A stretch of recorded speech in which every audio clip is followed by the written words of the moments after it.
Y damos el paso entonces a Enrique Muñoz, que es doctor en filosofía por la Albert Ludwigs Universität de Freiburg, profesor asistente adjunto de la Pontificia Universidad Católica de Chile y es miembro de la Sociedad Científica Martin Heidegger en Alemania, del Círculo Latinoamericano de Fenomenología, de esta Sociedad Iberoamericana de Estudios Heideggerianos, ¿verdad?, de la Asociación Chilena de Filosofía y de la Asociación Chilena de Fenomenología.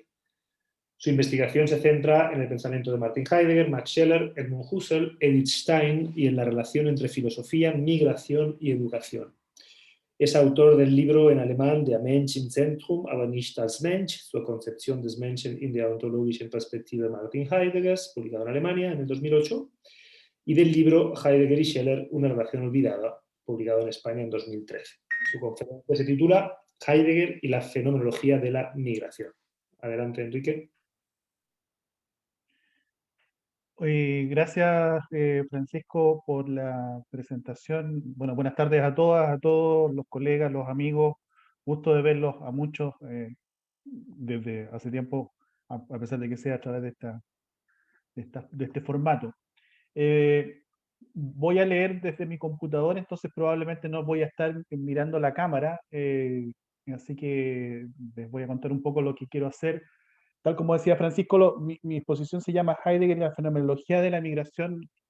Quizás los pasos que voy a dar van a ser justamente al revés, digamos. Voy a partir por la migración, voy a dar algunas referencias, voy a hacer algunas referencias respecto de la fenomenología, y cuando me refiero ahí a la fenomenología estoy pensando en algunos fragmentos de textos de Husserl y de Van der Fels, y al final quiero experimentar, digamos, si ver en esta propuesta que aquí estoy tratando de hacer, si Heidegger puede ocupar algún lugar.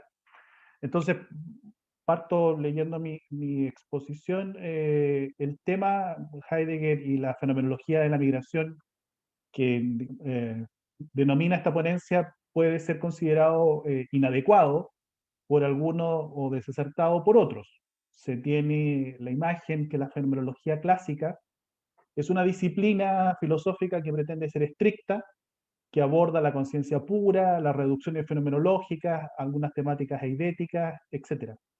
En dos palabras, se tiende a considerar que la fenomenología es una filosofía, como yo decía antes, pura en el sentido de ideal u objetiva. Del mismo modo, alguien podría pensar que, con justa razón, que el tema de la migración es un ámbito de interés propio de los sociólogos, de los psicólogos, de los educadores, de los historiadores, pero no de los filósofos, ni de las filósofas. En tercer lugar, alguien podría creer que el instrumental conceptual heideggeriano es distante de cuestiones relativas a pensar la migración y que más bien se ubicaría en sus antípodas, haciendo destacar nociones que están presentes también, como la de sangre, tierra o patria, como algunos fragmentos de los cuadernos negros parecieran evidenciar. Teniendo esto presente, mi ponencia busca vincular el método fenomenológico de Heidegger con el acontecimiento humano migratorio mediante la posibilidad de sacar, si fuera posible, rendimiento filosófico, algunas categorías de ser y tiempo. Me refiero al sustantivo Unheimlichkeit, que puede ser traducido como desazón, extrañeza o inhospitalidad, y al adjetivo unheimlich, que puede ser traducido a su vez como desazonado, extraño o inhóspito. Lo anterior se enmarca en un intento que he estado tratando de desarrollar hasta un tiempo de una especie de fenomenología de la migración. Desde hace unos años he estado intentando servirme de la fenomenología de Husserl y de Van der Fels, como les decía, para el análisis del fenómeno migratorio. Sin embargo, estaba pendiente, y esta fue una súper buena ocasión para mí, de estudiar el eventual aporte que pudiese tener para esta discusión la filosofía de Heidegger. Es por ello que en esta ocasión, como les decía, quisiera abordar dicho fenómeno desde los conceptos que mencionaba antes de Unheimlichkeit y Unheilig.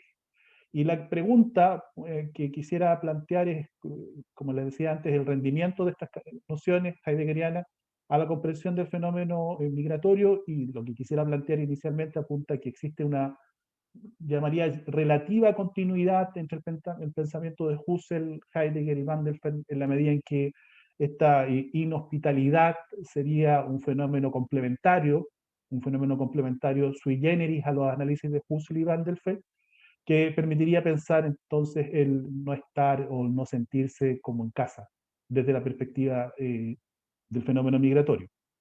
Entonces voy a dividir mi exposición en cuatro momentos, los dos, el primero y el último bastante más breve, el segundo y el tercero un poquito más extenso. En el primer momento lo que quisiera hacer es presentar una breve definición del fenómeno migratorio, después mostrar algunas categorías fenomenológicas de Husserl y Van der Feld que permitirían hablar algo así como de una fenomenología de la migración, después referirme en tercer lugar a la inhospitalidad, el ser y tiempo de Heidegger y después finalmente terminar con alguna eh, conclusión. Entonces, en primer lugar, una breve definición del fenómeno de la migración. Si bien existe un debate acerca del significado del término migración, me parece apropiada la definición que propone el glosario de la Organización Internacional para las Migraciones, la OIM, entidad vinculada a la Organización de Naciones Unidas, que entiende la migración como un movimiento de población hacia el territorio de otro Estado, cito, o dentro del mismo que abarca todo movimiento de personas, sea cual fuere su tamaño, su composición o causas. Incluye migración de refugiados, personas desplazadas, personas desarraigadas, migrantes económicos, etcétera. Fin de la cita. De esta manera, la migración en un sentido más general es un hecho que se relaciona básicamente con el movimiento de personas, no importando las causas ni tampoco digamos, el movimiento si tiene el destino dentro del mismo estado o fuera de él. La migración es principalmente un desplazamiento de población. No obstante lo anterior, el mismo documento de Naciones Unidas enumera una serie de otros significados del término migración. Se habla de migración asistida, clandestina, espontánea, facilitada, ilegal, interna, etc. Además, y en especial en ciencias sociales, como ustedes saben, se diferencia la migración dentro de un mismo país. Se habla entonces de la migración peruana, haitiana, colombiana, maulina, nortina, etc. Este mero listado de conceptos demuestra la complejidad del análisis del fenómeno migratorio y la necesidad que se haga desde distintas disciplinas, y en eso yo creo que como filósofos y filósofas podríamos decir algo, digamos. Desde un punto de vista global, se estima que en el mundo hay cerca de 272 millones de migrantes internacionales y que casi dos tercios de ellos son migrantes laborales. Esta cifra sigue siendo un porcentaje muy pequeño de la población mundial, es un 3,5%, lo que significa que la enorme mayoría de las personas del mundo, el 96,5%, residen en su país natal. En términos de nuestro país, si vemos los datos al 31 de diciembre de 2018, previo a la pandemia, por cierto, nuestra población era estimada alrededor de 18 millones de personas, donde al 31 de diciembre del 2019 se estima por las distintas características que tiene del estatus migratorio, eh, alrededor de 1.459.522 personas extranjeras residentes en nuestro país, de las cuales 763.000 aproximadamente son varones, 728.000 son mujeres. Entonces el porcentaje de migrantes en Chile es alrededor de un 7,8%. Los datos anteriores presentados pueden parecer irrelevantes o insignificantes, porque solo el 3,5% de la población mundial y el 7,8% de la población chilena son migrantes, pero hay un cuadro que ustedes, si quieren, después se los puedo mostrar, digamos, del Departamento de Extranjería e Inmigración, que demuestra o que explica muy bien por qué para nosotros como chilenos el fenómeno migratorio ha sido un fenómeno reciente y que ha, a mi juicio, puesto en tela de juicio un montón de problemas que voy a tratar de mostrar más adelante. Porque si ustedes, créanme, les puedo mostrar el cuadro, en el año 1982, el número de migrantes era 83.805, que correspondía a un 0,7% de la población. Y yo les decía recién que en el año 2000, finales del 2019, el porcentaje de la migración en Chile es de un 7,8% de la población. O sea, pasamos de un 0,7 a un 7,8. Y con esto terminó el tema de la cifra. Lo que pasa que en los últimos, del año 82 al año 2021, más o menos los últimos 40 años, se han duplicado tres veces, perdón, la población migrante en nuestro país. Entonces, hasta ahí, digamos, el tema de los datos que les quería mostrar para iniciar la exposición. Sigo con la segunda parte respecto del aporte de las categorías fenomenológicas de Husserl y Van der Fels para la tercera parte referirme a Heidegger.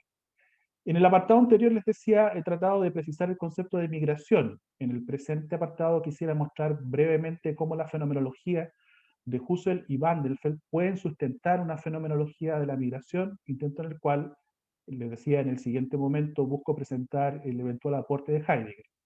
Sin duda alguna me parece necesario fundamentar una fenomenología de la migración a partir de la problemática mundo propio y mundo ajeno, Heimwelt, Fremdwelt, que remite a las obras póstumas de Husserl, específicamente a los textos póstumos editados bajo la denominación acerca de una fenomenología de la intersubjetividad que corresponde a la husserliana aproximadamente de los volúmenes 13, 14 y 15. No obstante, lo anterior también es un antecedente, la quinta meditación que se encuentra en las muy conocidas meditaciones cartesianas del propio Husserl. Como es sabido, parto por la quinta meditación. En esta meditación Husserl trata de la constitución del mundo intersubjetivo como mundo propio. Así, al inicio de la quinta meditación, en el parágrafo 42 al 44, Husserl se pregunta si acaso la fenomenología no es más que un mero solipsismo trascendental una vez llevada a cabo la epogé. Su respuesta es negativa, cito acá Husserl, pero pregunta, ¿qué sucede entonces con otros egos que no son, por cierto, mera representación y mera cosa representada en mí, meras unidades sintéticas de verificación posible en mí, sino por su propio sentido precisamente otros? Fin de la cita.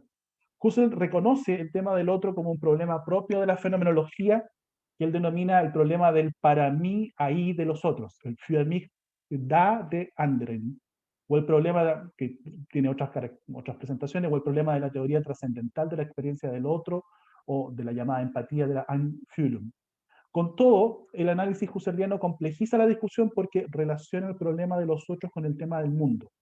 En otras palabras, para Husserl, el alcance de la teoría de la empatía cofundamenta también una teoría trascendental del mundo objetivo, y ello plena y absolutamente, o sea, también respecto de la naturaleza objetiva. ¿Cómo explica Husserl inicialmente la experiencia del otro en la quinta meditación? Él lo hace desde el yo o el ego mismo. Dicho en términos sencillos, hablar del otro es remitirse a sí mismo. Y si toca de nuevo a Husserl, lo que específicamente mío propio como ego, mi ser concreto como mónada, puramente en mí mismo y para mí mismo, en mí la esfera clausurada de lo mío propio, abarca, igual que toda otra, también la intencionalidad dirigida a algo ajeno.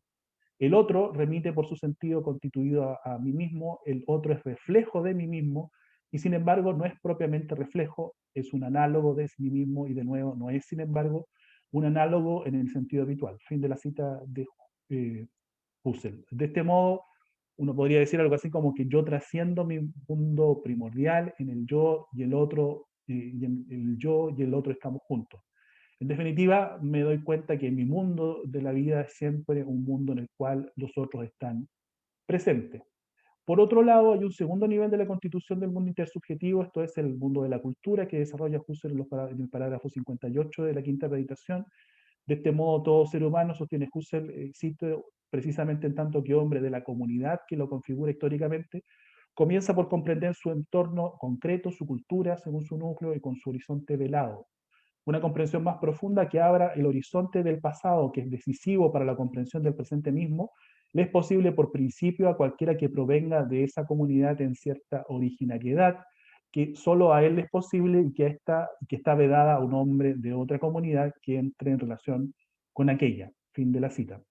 A partir de esta cita hay un par de cuestiones que comentar, creo yo. Uno, la distancia que tiene el ser humano ajeno del mundo cultural mayoritario, y B, la relación que ello conlleva con la migración. Desde un punto de vista interpretativo, Husserl considera que no hay una diferencia insalvable entre un ser humano de la cultura dominante y un ser humano ajeno a dicha cultura. Esto es, si bien Husserl habla de una cultura original, si bien Husserl habla que la cultura original estaría vedada a un hombre de otra comunidad, no hay que entenderlo como si esta comunidad estuviera cerrada para él. Por eso Husserl espera que el ser humano ajeno pueda acceder paulatinamente a una nueva cultura. Y este es quizás el punto de partida de lo que yo les decía, de una posible fenomenología de la migración, puesto que la figura del otro, ajeno a la cultura dominante, es ni más ni menos que la figura, me parece a mí, del migrante, que tanto al interior de un país como de un país a otro se encuentra en otros contextos. Me corresponde brevemente ahora volcarme a un par de aspectos muy breves de estos textos digamos, del Atlas de Husserl, que son muy ricos y que yo quiero destacar solo un par de cuestiones. En esta ocasión quisiera referirme al anexo 11, denominado Mundo propio, mundo ajeno, el mundo, Heimwelt, Fremdwelt y Die Welt. En términos generales, la argumentación de Husserl es que hay una fenomenología genética que persigue la descripción del mundo propio, del mundo ajeno y del mundo como el lugar en el que sería posible el vínculo entre ambos. La pregunta es en consecuencia cómo es factible esto. De este modo, sostiene Husserl, cito acá, yo y nosotros conocemos a desconocidos como sujetos de un mundo ajeno experimentado por unanimidad en su vida en comunidad. Correlativamente a este mundo, el mundo de la vida práctica y como mundo en general válido para ellos, ellos son seres humanos de otras experiencias, de otros entornos naturales, de otros objetivos de vida, de otro tipo de convicciones, de otras costumbres, de otros modos de comportamiento práctico, de otras tradiciones. Mi mundo, dice Husserl, esto es mi cooperativa hogareña, se amplía para mí. Fin de la cita. Aquí hay una clave del pensamiento husserliano, me parece, puesto que se constituye una humanidad ajena, distinta de la mayoritaria, que lo que permite vivenciar otras costumbres, otros modos de pensar, otros lenguajes, y lo que constituye uno de los fundamentos de una posible fenomenología de la migración. Eh, Puesto que, como se ha dicho, ella consiste no solo en el desplazamiento de seres humanos dentro o fuera de un país, sino que en ocasiones de un cambio radical de costumbres, de mundo, de lenguaje, de religión, etc. La tesis de Husserl, en consecuencia, es que en el mundo de Welt es posible reunir o fundir el mundo propio y el mundo ajeno. En el mundo nosotros somos, dice Husserl, mi pueblo y otro pueblo, y cada cual tiene su entorno popular. Más aún, el mundo como espacio temporal permite la constitución de otros. El horizonte, y finalmente una cita de Husserl, abierto, real, espacio temporal, recibe la determinación de lo otro una ocupación mediante el pueblo extranjero y el entorno del pueblo extranjero. Fin de la cita. Por otro lado, y de nuevo de manera muy puntual, el tratamiento del tema extraño ha sido expuesto por Van der Fels en exploraciones fenomenológicas acerca de lo extraño del año 2006, en el que Van der Fels problematiza la noción de orden o de órdenes en relación a lo desconocido, en relación a que lo desconocido o lo extraño tiene que ver con lo extraordinario, es decir, lo que no encaja o no encuentra su lugar en un orden u órdenes determinados. Tal parece que el centro de gravedad de la reflexión de Van der Fels es precisamente este concepto de Fremd, que en español puede ser traducido, como ustedes saben, como extranjero, ajeno, desconocido o extraño. Van der Fels ha reflexionado sobre esta semántica de esta expresión en varios niveles. Yo quisiera referirme a 4 de esos niveles muy rápido, el ya mencionado concepto Fremd, la interpretación que hace Van der Fels de los conceptos husserlianos de mundo propio y mundo ajeno, la relación con la interculturalidad, y 4, el tema de cómo esto ya nos da paso al punto de Heidegger.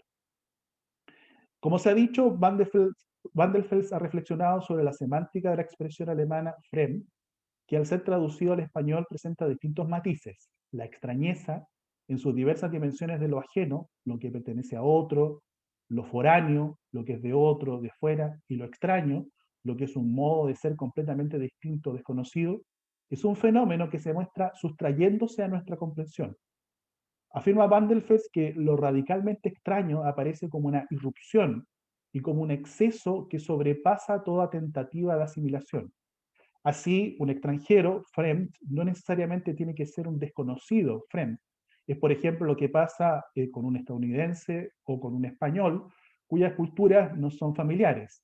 Sin embargo, un migrante puede ser un total extraño, Fremd, que es lo que acontece en Chile, por ejemplo, con un haitiano.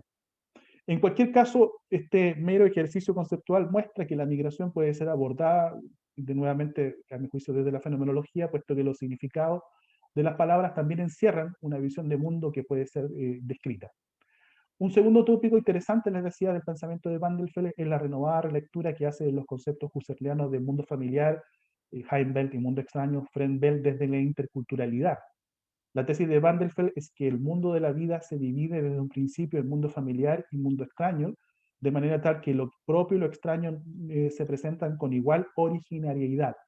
De esta forma me acerco, digamos, paso a paso a esta idea de la intersubjetividad y a la interculturalidad. De ahí, por ejemplo, que se puedan sacar consecuencias éticas y políticas de este tipo de reflexión. Por otro lado, un tercer elemento que aporta la filosofía de Van der Velde es la discusión acerca de la relación, como les decía antes, entre interculturalidad y migración. Eh, Trató esto Van der Velde en un artículo del año 2008, donde su tesis fundamental es que la coexistencia, la Nebeneinander, y el uno junto al otro, el Miteinander de las culturas, es fundamental para entender la idea de interculturalidad en la medida en que, dice Van der Velde, lo cito acá, es el uno en el otro, Einander, lo que sobrepasa o infringe los límites existentes de la corriente violenta y creciente de emigraciones e inmigraciones, cito acá a Van der Velde. En consecuencia, ante el fenómeno de la migración, la propuesta de Van der Velde es el entrelazamiento, no sé si la traducción es correcta, diría la Verflechtung de culturas donde exista un grado cambiante entre cercanía y lejanía entre las culturas. Este criterio es muy interesante porque busca romper la aparente rigidez de los conceptos propios y ajenos y busca plantear más bien que nosotros vivimos en la cultura de los otros, como los otros viven en nuestra cultura. Nosotros encontramos lo ajeno no primero afuera, sino que dentro, en la propia casa, en nuestro propio país, en nuestra propia cultura, con cambiantes grados de ajenidad, sostiene Van der Velde. Eh, Hasta aquí yo les decía esta idea como tratar de tomar desde la fenomenología de Husserl y Van der Velde ciertos elementos que podrían permitir pensar esta idea de una fenomenología de la migración. Me resta entonces el tercer momento de mi exposición que justifica que yo esté acá con ustedes, colegas. El tercer punto, la inhospitalidad en ser y tiempo de Heidegger. Como ustedes saben, los conceptos de Unheimlichkeit y de Unheilig aparecen con fuerza en el capítulo sexto de Ser y Tiempo, denominado El cuidado como ser del Dasein, particularmente en el marco del estudio del fenómeno de la angustia. No voy a presentar esta última problemática en detalle, porque me imagino que todos ustedes la conocen. Valga decir al menos que Heidegger sostiene sobre la angustia, y cito acá a Heidegger, que es aquello por lo que aquello por lo que la angustia se angustia es el estar en el mundo mismo.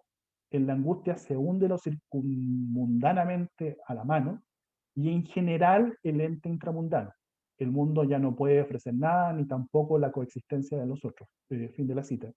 Y un poco más adelante agrega Heidegger, así la angustia aísla, y habla al Dasein como solus ipse, pero este solipsismo existencial, lejos de instalar a una cosa sujeto aislada en el inocuo vacío de un estar ahí carente de mundo, lleva precisamente al Dasein en un sentido extremo ante su mundo y consiguientemente ante sí mismo como estar en el mundo. Fin de la cita. De este modo, la angustia como disposición afectiva fundamental, sabemos, sostiene Heidegger, tiene su modo de abrir, y ahora viene lo relevante para efectos de esta presentación, porque cito primero en la traducción de Rivera y después cito la traducción de Gauss. Dice, en la angustia uno se siente desazonado. Con ello se expresa, en primer lugar, la peculiar indeterminación de nada en ninguna parte en que el Dasein se encuentra cuando se angustia. Pero la desazón miente aquí también el no estar en casa. El texto de Gauss dice, en la angustia le va a uno inhóspitamente.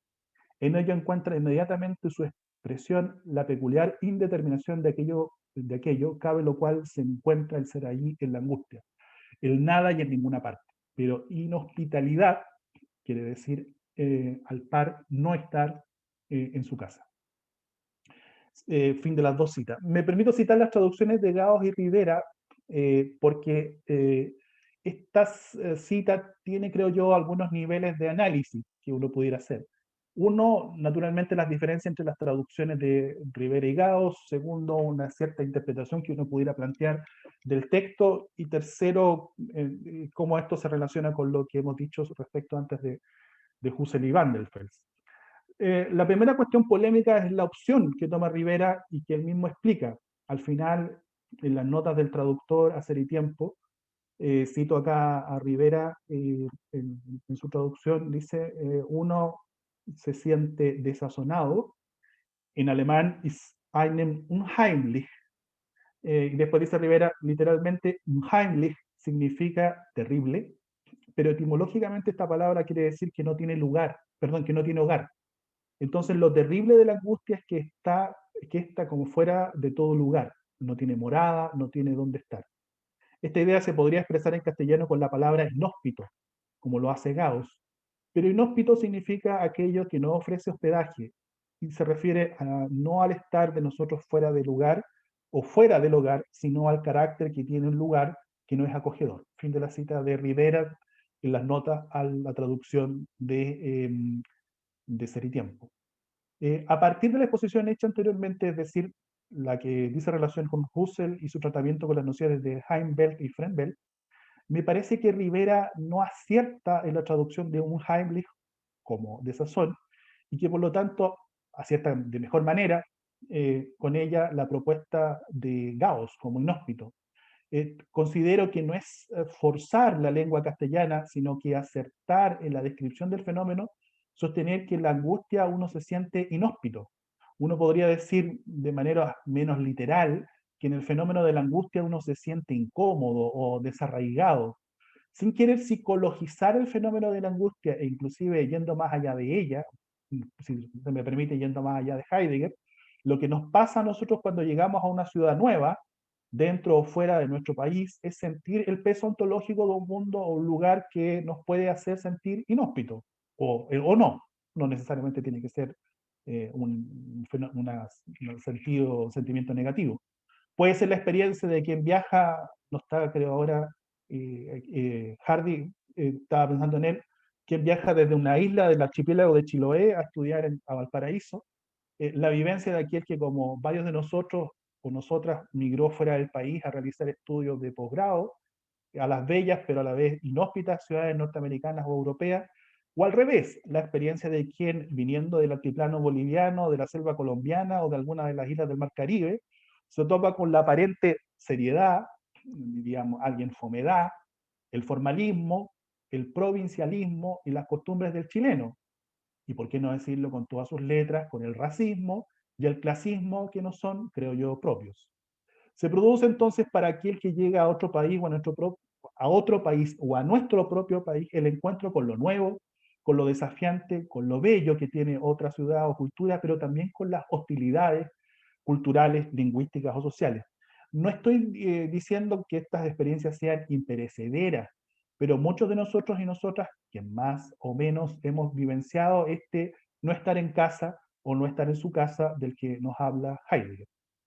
El resto del fragmento de Ser y Tiempo que he citado me parece refuerza el punto de vista expuesto, aunque con un acento bien relevante, la originariedad del fenómeno.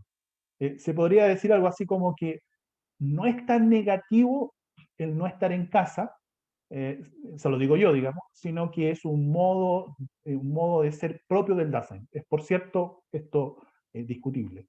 Heidegger entonces compara sus reflexiones del parágrafo 12 en relación al estar con y al estar dentro de, con el no estar en casa.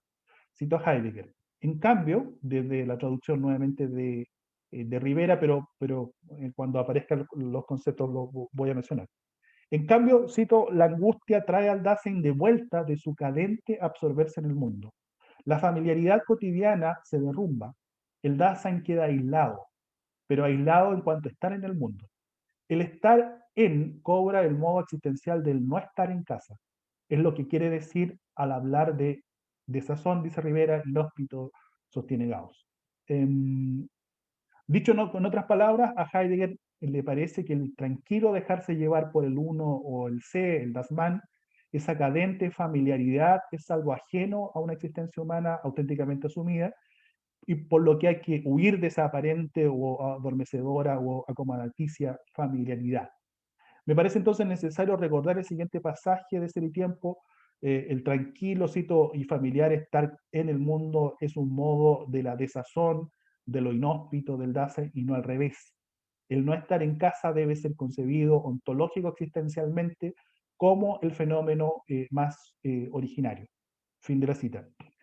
Ciertamente no es tan simple relacionar este último fragmento con el fenómeno migratorio, eh, pero creo al menos que en la reflexión anterior se pueden tomar algunos elementos. Concluyo entonces sosteniendo algunas palabras finales. Entonces, con esto termino. Quisiera entonces esbozar algunas palabras relativas al tema de la presentación. En primer lugar, me parece que es posible afirmar que existe un ámbito de estudio que podemos denominar algo así como fenomenología de la migración, es decir, que el instrumental fenomenológico nos puede permitir pensar uno de los acontecimientos más acuciantes de nuestra época, como son los desplazamientos de población. Lo anterior permite ver una cierta utilidad o servicio, utilidad entre comillas y servicio de la filosofía, que sería pensar en la realidad en la que vivimos. En segundo lugar, me parece que los aportes de Husserl y Van der Velde son evidentes en este ámbito denominado, si es que se puede hablar así, de fenomenología de la migración. Y en tercer lugar, espero haber esbozado, en eso estoy trabajando, digamos, el aporte de Heidegger mediante las categorías de Unheimlichkeit y Unheimlich. Me queda mucho por trabajar y estudiar todavía, por ejemplo, la presencia de dichas categorías en el resto de la obra de Heidegger, para eso nos sirve el libro de François Yanan, o contrastar dichas perspectivas con otras referencias que son más polémicas. Me estoy pensando, por ejemplo, con lo que ha aparecido en este último tiempo con los cuadernos negros. Eso, muchas gracias, Francisco. Muchas gracias a ti, Enrique. Un aplauso también virtual. Y damos la palabra a quien quiera comentar, preguntar acerca de la exposición de Enrique. Diana parece estar y después Esteban. Muchas gracias, Paco, por darme la palabra, a Enrique especialmente por la conferencia. Claro, aquí a mí me parece interesante lo que tratas de hacer, porque en el fondo más que trabajar Heidegger desde Heidegger, te interesa trabajar un problema que es la migración y cómo los aportes fenomenológicos pueden ayudar a eso, y eso a mí me parece ya interesante. En el caso de Heidegger, a mí, claro, Ser y Tiempo presenta esa posibilidad desde lo que es como el Heimlich, Unheimlich, pero yo decía, pensando también de nuevo que esto puede ser más enriquecedor, es justamente el Heidegger tardío, ¿no? Con la idea de que en el fondo todo lo que se apropia, o la forma de apropiación del Dasein, ocurre siempre a través de un viaje por él dice Ferne, ¿no? Durch die Ferne uno accede ¿no? a esa cercanía, ¿no? Muy, muy de Hölderlin y toda esa tradición. Y yo creo que eso también es interesante, pero hace que uno vea el fenómeno como, o sea, toda la vuelta, ¿no? El recuperarse en una forma bien dinámica, y la migración entonces, si uno quisiera pensarla en esas categorías, uno tendría que decir, bueno, migrar normalmente no pasa, o sea, pasa por distintas razones, tú esbozaste algunas, migración económica, migración política, exilio, pero como que migrar no es una cosa que se busque, y normalmente el que migra se queda ahí, ¿no? Mientras que en Heidegger me da la impresión de que ese tránsito